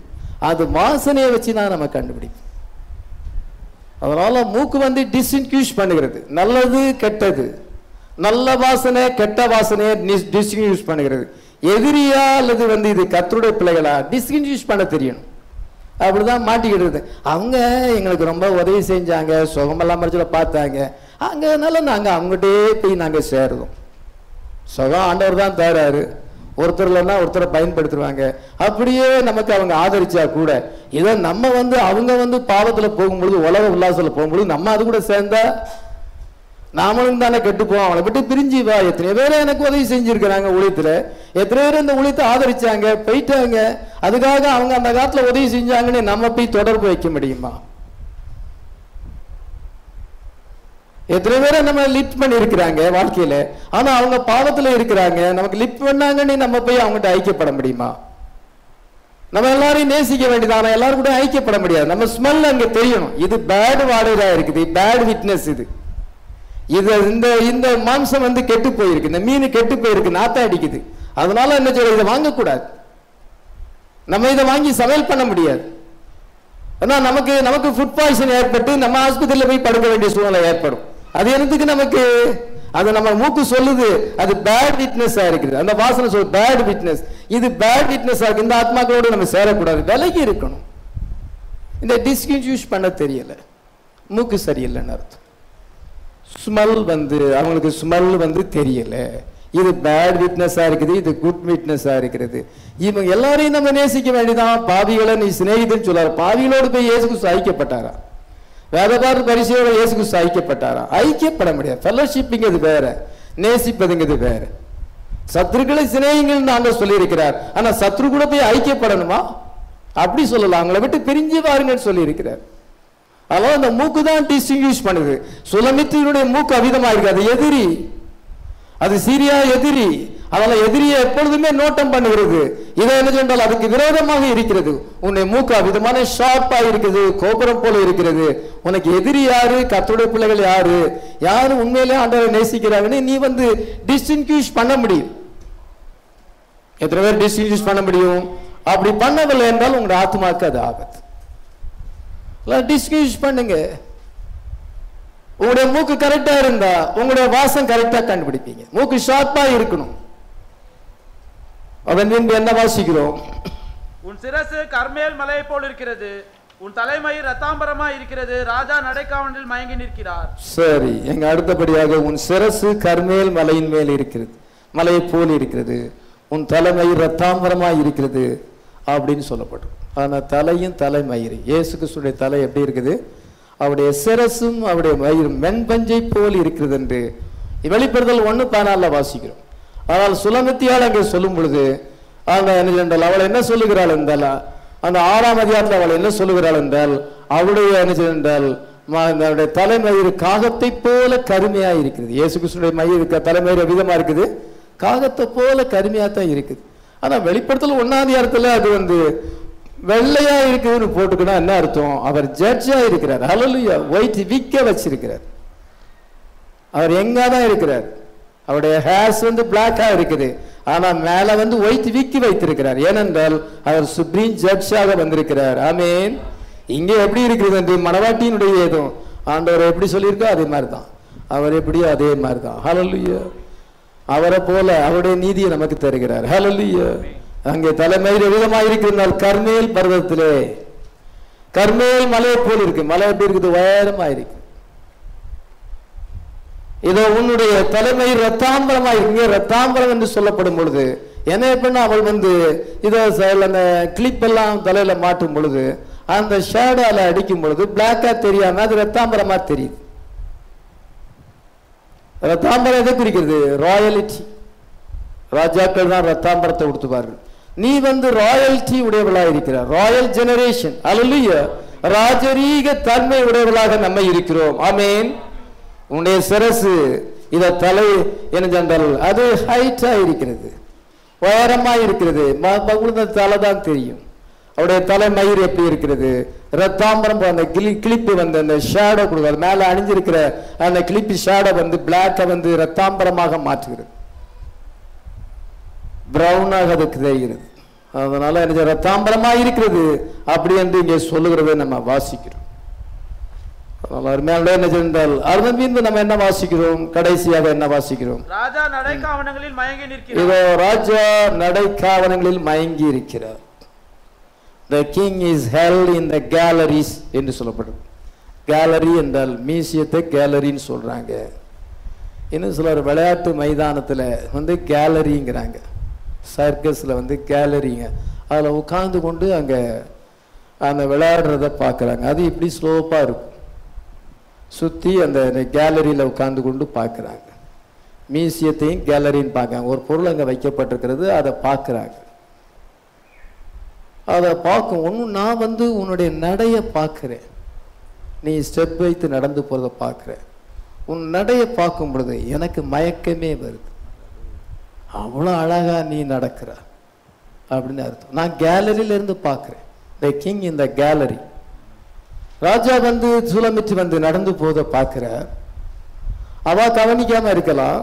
இவர் வந்து அவர் நடைய கவனிக்கும் பொழுது கேலரியில உட்கார்ந்து எப்படி அங்க என்ன நடக்குதுங்க பாக்குறாங்களா, அதே போல நான் உன்னை உற்று நோக்கி பார்க்கிறேன். உன்னுடைய ஸ்டெப்ஸ், உன்னுடைய நடைய, உன்னை காலை எடுத்து வைக்கிறத பார்க்கும் பொழுது ரொம்ப பியூட்டிஃபுல்லா இருக்குது. அதுல எனக்கு என்ன சென்றால் அந்த அழகுல எனக்கு மயக்கமே வருது அப்படி சொல்லுகிறேன். ராஜா நடைக்காவனங்களில் மயங்கி நிற்கிறார். மயங்கி நின்று பார்த்து கொண்டே இருக்கிறார். ஹல்லேலூயா. ஆண்டவர் ஒவ்வொருத்தரையும் ஒவ்வொரு விதமா படிச்சிருக்கிறார். எல்லாரும் ஒன்று போல நடக்கிறது இல்லை. நான் எப்படி நடக்கிறேங்க என் மனைவிக்கு தெரியும். நீங்க இந்த மாதிரி டல்லா நடக்கிறீங்கப்பா, நான் ஸ்பீடா நடக்கிறேன்னு சொல்லுவான். சரி, உனக்கு எப்படி இருக்கு, எனக்கு எப்படி தான் இருக்குது, அதுக்கு என்ன செய்ய முடியும்? ஒவ்வொருத்தருடைய நடையும் ஒவ்வொரு மாதிரி. சிலர் ஸ்பீடா நடப்பாங்க, சிலர் ஸ்லோவா நடப்பாங்க, சிலர் ஒரு மாதிரி சாஞ்சி நடப்பாங்க. அது ஒவ்வொருத்தர் நடையும் ஆண்டவர் ஒவ்வொரு விதமா வச்சிருக்கிறார். எல்லாரும் ஒண்ணு போல நடக்கல. இது ஆண்டவருடைய சிருஷ்டிப்பு. அதை நம்ம குறை சொல்ல முடியாது. ஆனா இங்க சுலமித்தினுடைய நடையை பார்க்கும் பொழுது ரொம்ப அழகா இருக்குது. அந்த ஸ்டெப் வைத்து நடக்க ரொம்ப அழகா இருக்கு. அதனால உன்னுடைய நடைக்காவனங்களில் இதோ ராஜா வந்து சுலமித்தினுடைய நடைக்காவனங்களில் மயங்கி இருக்கார். நம்முடைய ராஜா இயேசு கிறிஸ்து. ஹல்லேலூயா. நம்ம சரீரபரமா எப்படி வேணாலும் நடக்கலாம். அது கொஞ்ச காலத்துக்கு நம்ம அப்படி நடக்க வேண்டியதா இருக்கிறது. ஆனா வந்து நம்முடைய ஆவிக்குரிய நடக்கையை நம்ம எப்படி ஸ்டெப் வைக்கிறோம், எப்படி வாக் பண்ணுகிறோம், ஆண்டவர் அதை பார்த்து இதை என்ன செய்யறால் மயங்கி நிற்கிறார். ஹல்லேலூயா. எத்தனை பேரை பார்த்து ஆண்டவர் மயங்கிறார். ஹல்லேலூயா. உங்களை நடக்கை எப்படி இருக்கிறது, நீங்க அழகா நடந்தீங்கன்னா உங்களை பார்த்து ஆண்டவர் மயங்குவார். ஹல்லேலூயா. நம்முடைய மனமான இயேசு கிறிஸ்து மயங்குவார். ரொம்ப பியூட்டிஃபுல்லா இருக்கு. அதனால சுலமித் நடந்து போகும் பொழுது இங்க கேலரியில உட்கார்ந்து கொண்டு இதோ சாலமன் பார்த்து கொண்டே இருக்கிறார். தூரம் பார்க்கிறார். கண்ணுக்கு மறையும் வரைக்கும் பார்க்கும் பொழுது அழகா இருக்கு. அவன் நடைய அழகா இருக்கு. மயங்கி இருக்கிறார் சொல்லப்பட்டு அவருடைய கண்கள் அவரை கவர்ந்து கொள்கிறது, நடையும் கவர்ந்து கொள்ளுது. பாருங்க எவ்வளவு பியூட்டிஃபுல். இந்த கடைசி கால மணவாட்டியை இயேசு கிறிஸ்து அங்க பார்க்கிறார். அவர் பல்லவத்திலிருந்து பார்க்கிறார். இவருடைய நடைகள் வந்து ரொம்ப பியூட்டிஃபுல்லா இருக்குது. ஹல்லேலூயா. இதுவரைக்கும் எத்தனையோ பரிசுத்தவான்கள் தோன்றினார்கள்.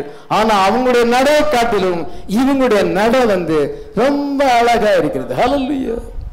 அதனால ஆண்டவர் என்ன செய்யறார் என்றால் நம்ம பைபிள் படிக்கிறத பார்க்கிறார். நீங்க சின்சியரா பைபிள் படிக்கிறீங்க, அதாவது நீங்க வந்து ரொம்ப ஆராய்ச்சி பண்ணி என்ன சென்றால் அதெல்லாம் அன்பு கூர்ந்து அந்த பைபிளை படிக்கும் பொழுது இயேசு கிறிஸ்து பார்க்கிறார். உங்க நடையை பார்த்து மயங்குறார். ஹல்லேலூயா. இந்த பிரதர் இந்த சிஸ்டர் என்ன அழகாக பைபிளை என்னுடைய வார்த்தையை வந்து எவ்வளவு அழகா படிக்கிறாங்க. ஹல்லேலூயா. மயங்குகிறார். ஹல்லேலூயா. நீங்க ஜெபிக்கிறீங்க, எல்லாரும் தான் உலகத்துல ஜெபிக்கிறாங்க, மெசேஜ்ல இருக்க எல்லாரும் ஜெபிக்கிறாங்க. ஆனா நீங்க சின்சியரா ஜெபிப்பத, நீங்க உள்ளத்தின் ஆழத்திலிருந்து தேவனை நோக்கி நீங்க ஐக்கியப்படுவதை பார்க்கும் பொழுது உங்க ஜெபத்தை பார்த்து இயேசு கிறிஸ்து மயங்குகிறார். நீங்க பைபிள் படிக்கிறதை பார்த்து மயங்குகிறார். ஹல்லேலூயா. உங்க வாழ்க்கையில பலவிதமான சூழ்நிலைகள் வரும் பொழுது நீங்க எப்படி ரியாக்ஷன் டு ஆக்ஷன், ஒரு ஆக்ஷன் இருக்கும் என்றால் அதுக்கு ரியாக்ஷன் உண்டு. நீங்க எப்படி ரியாக்ட் பண்றீங்க, இந்த சூழ்நிலையை நீங்க எப்படி கையாளுகிறீர்கள், எப்படி நீங்க நடக்கிறீங்க, அதை பார்த்து இயேசு கிறிஸ்து மயங்குகிறார். எத்தனை பார்த்து மயங்குகிறார்? நம்முடைய ஆவிக்குரிய நடக்கையை பார்த்து இயேசு மயங்குகிறார். ஹல்லேலூயா. இதை போல இதுவரைக்கும் நான் எத்தனையோ பிள்ளைகள் எனக்கு இருக்கிறார்கள். ஓல்ட் டெஸ்டமென்ட் பிரைடு இருக்கிறார், நீ ஹீப்ரூ பிரைடு இருக்கிறார். இதை 7 சர்ச்சஸ் பிரைடு இருக்கும் பொழுது அவங்களுடைய ஸ்டெப்ஸ் வந்து இதை என்ன சென்றால் அழகா தான் இருக்குது. ஆனா இவங்களுடைய ஸ்டெப்ஸ் ரொம்ப அழகா இருக்கு. எதுவே சொல்ல முடியும். இதை இயேசு என்னை பார்க்கிறார். இவன் என்னுடைய ஊழியக்காரனா இருக்கான், இவன் எப்படி பிரீச் பண்றான், இவன் ஒவ்வொரு சந்தர்ப்பத்திலும் எப்படி நடக்கிறான், இவனுடைய ஜெபஜீவி எவ்விதமாய் இருக்கிறது, இவனுடைய பைபிள் மெடிடேஷன் எவ்விதமாய் இருக்கிறது. ஆண்டவர் நம்மை பார்த்து என்ன செய்றார் என்றால் இது ரொம்ப பிரமாதமா இருக்கிறது, ரொம்ப சின்சியரா இருக்கிறது, மயங்குகிறார். எத்தனை பார்த்து இயேசு கிறிஸ்து மயங்க முடியும்? சோலமன் தன்னையே நினைத்து, அவன் தன்னை மணவாட்டியா நினைத்து தேவனை வந்து யெகோவா தேவனை அவன் வந்து மணவாளனாக நினைத்து அவனுடைய பிஹேவியர் எல்லாம் பார்த்து ஆண்டவர் மயங்குகிறார் என்று சொல்லுகிறார். ஹல்லேலூயா. இன்னைக்கு நம்முடைய பிஹேவியரை நாமே நிதானித்து பார்ப்போம். இயேசு கிறிஸ்து மயங்குற அளவுக்கு இருக்குதா? அது சின்சியரா இருக்கும் என்றால், நீங்க இயேசுவை நேசிப்பது சின்சியரா இருக்கும் என்றால் என்னுடைய டெடிகேஷனை பார்க்கிறார். உலகத்தை முற்றிலும் வெறுத்து அவலட்சணமான ஆதாயத்தை முற்றிலுமாக வெறுத்து மாத்திக்காக ஸ்டாண்ட் பண்றாங்க. இவங்களுடைய ட்ரெஸ்ஸிங்க பார்க்கிறார், இவங்க என்ன ட்ரெஸ் போட்டு நடக்கிறாங்க, பாஸ்டர் சொல்றாரு அதுக்காக இல்லை, இவங்க இயேசு கிறிஸ்துவை நினைத்து பார்த்து அவங்க செய்யறாங்க. இவங்களுடைய ட்ரெஸ், இவங்களுடைய என்ன சொன்னால் மெடிடேஷன், இவங்களுடைய பிரேயர், இதை என்ன சொன்னால் இவங்களுடைய எல்லா ஆக்டிவிட்டிஸ் பார்க்கும்பொழுது அதான் நம்முடைய நடக்கை. இதோ பிரியமானவனே பிரியமானவளே என்று சொல்லுகிறார். அல்லேலூயா. விசுவாசத்தினாலே ஏனோக்கு அவன் மரணத்தை காணாதபடி எடுத்துக்கொள்ளப்பட்டான். அவன் எடுத்துக்கொள்ளப்படுவதற்கு முன்னாக தேவனுக்கு பிரியமானவன் என்று சாட்சி பெற்றான். ஹல்லேலூயா. விசுவாசம் இல்லாமல் தேவனுக்கு பிரியமாக இருக்க கூடாத காரியம். அவரிடத்தில் விசுவாசிக்கிறவன் அவர் உண்டு என்று தம்மை தேடுவதற்கு பலன் அளிக்கிறார் என்றும் விசுவாசிக்க வேண்டும். ஏனோக்கு எடுத்துக்கொள்ளப்படுவதற்கு முன்னால் தேவனுக்கு பிரியமானவன் என்று சாட்சி பெற்றான். தானியேல் பிரியமானவனே, அவனுடைய பிரேயர் ரொம்ப சின்சியரா இருந்தது. ஹல்லேலூயா.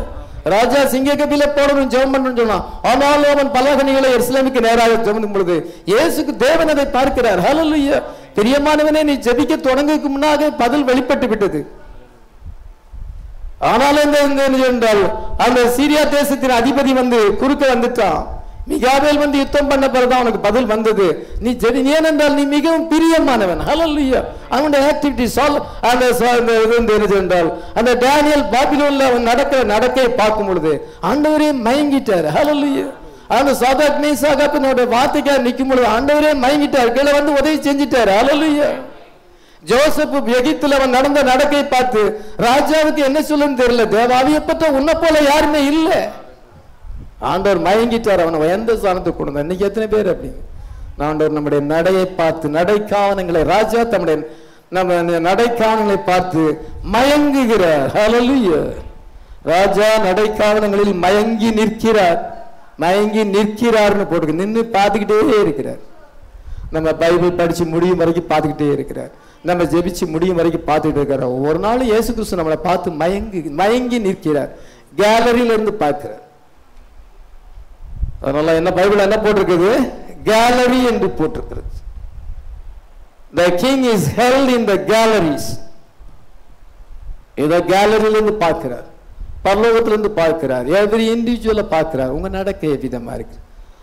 அதெல்லாம் மயங்கி நிற்க வேண்டும். எவ்வளவு தேவனுடைய ஆவியால் நடத்தப்படுவார்கள் தேவனுடைய புத்திரராக இருக்கிறார். ஹல்லேலூயா. அதனால அந்த பெண் ஸ்டெப் எடுத்து போகும்போது, சுலமித்து ஸ்டெப் வைக்கும் பொழுது அழகா இருக்கிறது அவருடைய நடை. அதே போலதான் சுலமித்தி பார்க்கும்பொழுது அவளுடைய நடக என்ன மயக்க அடிக்க வைக்குது, மயங்கி இருக்க வேண்டி சொன்னாங்க. அவ்வளவு அழகா அவள் நடக்கிறாள் என்று பார்க்கலாம். அதே போல தன்னை நினைக்கிறான், நான் பிரைடு, என்னுடைய நடக்கையை பார்த்து தேவன் மயங்குகிறார். ஹல்லேலூயா. எத்தனை பேர் சொல்ல முடியும்? அந்த நேச்சுரலா அவனுடைய சுலமித்தின் நடக்கை இப்பொழுது ஆவிக்குரிய பிரமாக அவன் தியானித்து அந்த ஹியூமனிட்டி ஆஃப் ஜாலமன் இது அவன் என்ன சொல்லுகிறான் என்றால், தேவன் என்னுடைய நடக்கையை பார்த்து மயங்கிறார். நான் எப்படி சுலமத்தின் நடக்கையை பார்த்து மயங்கிறனோ, மயங்கி நிற்கணும், அதே போல என்னுடைய ஆவிக்குரிய ஆக்டிவிட்டிஸை பார்த்து அவர் மயங்கி நிற்கிறார். எத்தனை பேர் சொல்ல முடியும்? ஹல்லேலூயா. Praise God. அதை சின்சியரிட்டியா நீங்க செய்யும் பொழுது, ரைட் மென்டல் ஆட்டிடியூடா செய்யும் பொழுது தேவன் அதை ஆண்டவருக்கு தெரியும் இது உண்மையான ஃபீலிங்ல செய்யறானா அல்லது இவங்க மற்றவங்க காணத்தக்கதாக அல்லது பாரம்பரியமாக சுயநலத்தோடு செய்கிறார்களா என்பதை இயேசுக்கு தெரியும். அவர் இருதயங்களையும் உள்ளந்திரியங்களையும் ஆராய்ந்து அறிந்திருக்கிறார். ஹல்லேலூயா. மனுஷனுடைய உள்ளந்திரியங்களை இருதயத்தை தராசில வைத்து நெருக்கிறவராய் இருக்கிறார். நீ தராசிலே நெருக்கப்பட்டு குறையா காணப்பட்டாய் என்று அவரால் சொல்ல முடியும். நம்ம அப்படி நெருக்க முடியாது. அதனால சின்சியரா நம்ம ஜபிக்கும் பொழுது, சின்சியரா நம்ம பைபிள் படிக்கும், சின்சியரா நீங்க சர்ச்சுக்கு வரும் பொழுது, சின்சியரா தேவனுடைய ஊழியத்திலே பங்கெடுக்கும் பொழுது, கர்த்தருக்காக நீங்க எதாவது செய்தாலும் அதை பார்த்து மயங்கிறார். இந்த சகோதரன் இந்த கல்வாரி சபைகள் ஊழியத்தில் எவ்வளவு சின்சியரா உத்தமமாக பாஸ்டருக்காக இல்லை கர்த்தருக்காக அவர் செய்கிறார். ஆண்டவர் அதை பார்த்து மயங்கிறார். நீங்க செய்யற ஒவ்வொரு ஆக்டிவிட்டிஸ் வேற யாரும் இப்படி செய்ய முடியாது. இந்த பிரதர் இந்த சிஸ்டர் இப்படி செய்யறாங்க, ஆண்டவர் பார்த்து மயங்குறார். ஹல்லேலூயா. என்னுடைய ஊழியத்தில் இவங்களுக்கு எவ்வளவு கரிசனை இருக்கிறது, மயங்குகிறார். இவங்க நடக்க எப்படி இருக்கிறது, ஏதோ கடமைக்கு வந்த மாதிரி, ஏட்டிக்கு பூட்டி செஞ்ச மாதிரி சிலர் செய்யறாங்க. அவங்கள பார்த்து ஆண்டவர் மயக்க முடியாது. இவங்க நட சரியில்லை, ஆடி ஆடி இப்படி இப்படி நடக்கிறாங்க, அதை பார்த்து மயங்க முடியாது. நட அழகா இருந்தா அவர் மயங்க முடியும். ஹல்லேலூயா. நட அழகா இருக்கு, சின்சியரா இருக்கிறது. ஹல்லேலூயா. இங்க ஒன்னு சொல்லி நான் முடிச்சிட போறேன். ஒரு சம்பவத்தை சொல்றாரு. Believers doubt this New York Wednesday 51 வருஷம் 10ஆம் மாதம் 3ஆம் தேதி. Reminds me of Paul Rader. Paul Rader என்ற ஊழியக்காரரை குறித்து எனக்கு ஞாபகம் வருகிறது. எத்தனை பேர் பால் ரேடர் குறித்து கேள்விப்பட்டிருக்கீன்னு கேட்கிறார். பால் ரேடர் அங்கே வந்து அறிமுகமானவராக நிறைய பேர் இருக்கிறார். ஒரு பெரிய ஊழியக்காரர். அது பெர்னாமுக்கு அவர் ரொம்ப ஃப்ரெண்டாக இருந்திருக்கிறார். ஒரு நாள் வந்து அவருக்கும் அவர் மனைவியும் டைனிங் டேபிளில் இருந்து சாப்பிட்டு கொண்டிருக்கிறாங்க. சில காரியங்களை பேசும் பொழுது ஒருத்தருக்கு ஒருத்தர் கொஞ்சம் வாக்குவாதம் வந்துச்சு. வாக்குவாதம் வந்து கொஞ்சம் மனஸ்தாபம் வந்துச்சு. பால் ரேடர் அவருடைய மனைவியை ரொம்ப நேசிக்கிறார். அவருடைய மனைவியும் வந்து கணவனை அதிகமாக நேசிக்கிறாங்க. ரெண்டு பேரும் ரொம்ப சின்சியராக அன்பு கூறுறாங்க. ஏதோ ஒரு சம்பாஷணை வரும் பொழுது கொஞ்சம் வந்து தர்க்கம் ஏற்பட்டு ஒரு ஸ்லைட்டாக மனஸ்தாபம் வந்துச்சு. ரொம்ப பெரிய சண்டை கிடையாது, ஒருத்தருக்கு ஒருத்தர் பேசாமல் இருக்கல. ஆனாலும் மனசுல கொஞ்சம் அங்கே ஃபீலிங் ஏற்பட்டு விட்டது. இப்பொழுது அந்த பால் ரேடர் எங்கே போனாலும் வீட்டை விட்டு வெளியே போகும் பொழுது என்ன அந்த அவருடைய மனைவி கொஞ்சம் மனசாபம் வந்து கொஞ்சம் அழுதுட்டாங்க அப்படின்னு பிரதர் பெர்னாஸ் சொல்லுறார்.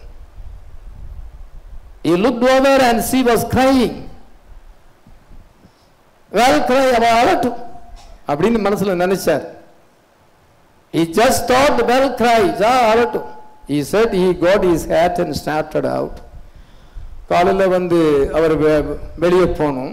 அதெல்லாம் தொப்பியை எடுத்து மாட்டிக்கொண்டு அவர் கதவை திறந்து வெளியே போகணும். அப்பொழுது டோர் பக்கத்தில் வந்து தன்னுடைய மனைவியை சந்தித்து அவருக்கு முத்தம் கொடுப்பார். அது பொதுவாக வழக்கம். அமெரிக்கன்ஸ்லாம் அப்படி செய்வாங்க. அது ஒன்றும் தவறு கிடையாது. She would always meet him at the door and kiss him goodbye when he left. அதனால முத்தம் கொடுத்து குட் பை என்று அவங்க மனைவியை வழி அனுப்பி வைப்பாங்க. அதனால அன்னைக்கு அடுத்த நாள் காலையில் அவர் வெளியே போறார்.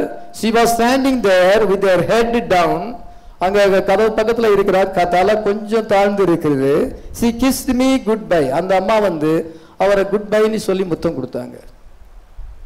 I went out the gate. நாம் இப்பொழுது கதவை தேடி கேட் பக்கத்தில் போயாச்சு. And pull the gate together. ரெண்டு பேரும் கேட்டை சேர்ந்து தான் திறக்கிறாங்க. ரெண்டு பேரும் சேர்ந்து கதவை திறக்கிறாங்க. அவர் மட்டும் கதவை திறக்கல, அவருடைய மனைவி சேர்ந்து தான். Look back. இது அவர் வந்து மனைவியை திரும்பி பார்க்கிறார். She would always stand there at the gate and wave. அங்க கேட் பக்கத்தில் நின்று கையை அசைப்பாங்க. அவர் போகும் வரைக்கும் கையை அசைப்பாங்க. அதே மாதிரி அவளும் கையை அசைத்தார். வழக்கமா செய்யற காரியத்தின்படியே செய்கிறார். She was standing at the door and waved as he went out the gate. இதை கேட்டை விட்டு வெளியே போகும் பொழுது கையை அசைத்தார்கள். She was at the door, she waved. இதை திரும்பி பார்க்கிறார். அந்த கேட் பக்கத்துல இருந்து கையை அசைச்சுக்கிட்டு தான் இருக்கிறாங்க. ஆனா அவருக்கு என்னன்னா அதுல ஒரு திருப்தி வரல. எல்லா நாளும் நடக்க மாதிரி நடக்குது. முத்தம் கொடுப்பது என்னால மாதிரி தான், கையை அசைக்கிறது அப்படிதான், எல்லாமே அது வந்து ஆட்டோமேட்டிக்கா அதுல எந்த டிஃபரெண்ட்டும் இல்லை. ஆனா இவருக்கு என்ன ஏற்பட்டது என்றால், my heart began to get bigger and bigger. அவருடைய இருதயம் அதிக பாரம் அடைந்தது. Think about what happen. என்ன நடந்ததுன்னு யோசிக்கிற. நம்முடைய இருதயம் அவ வந்து முத்தம் கொடுக்குறா, அவ கையசைக்கிறா, எல்லாம் கரெக்டாக தான் இருக்குது.